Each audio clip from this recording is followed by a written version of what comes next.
As to Councilman Knight. Education is important. According to a recent finding and a report by the Pew Research Center, employment and occupation require more education and training. What would you do to help us in the Antelope Valley bring more additional resources to this area?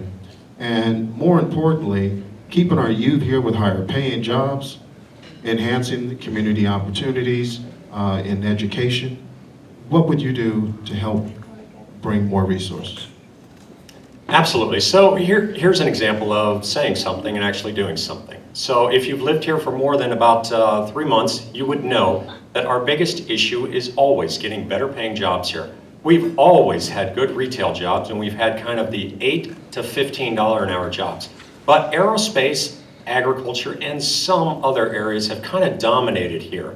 If we're going to change it, then we've got to work on it. So I'll tell you what we've done.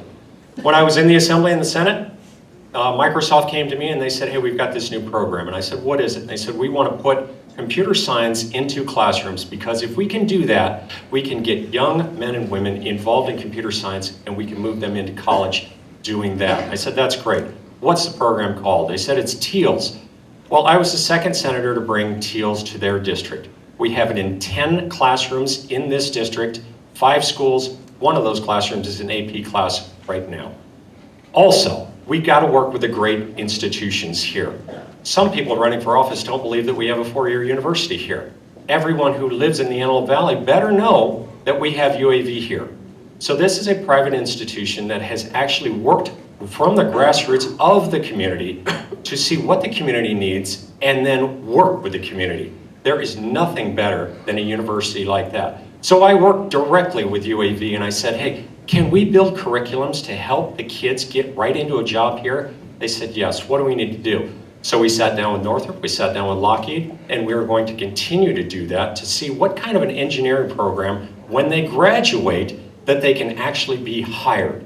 Now, lastly, you've got to work with our community college, and that's what we've done. So I talked to the community college and I said, look, there's a lot of jobs around here that aren't aerospace, and some people can't get a security clearance. So why don't we work on a curriculum for our solar industry? And so that's what we've done. We've built a curriculum out here for the solar industry. So yes, we have to do that so that our kids can be educated, but not just educated so they're educated, educated so they actually get a job that pays for a house, that pays for a car, that sends their kids to college. That's what we need here. Thank you, Councilman.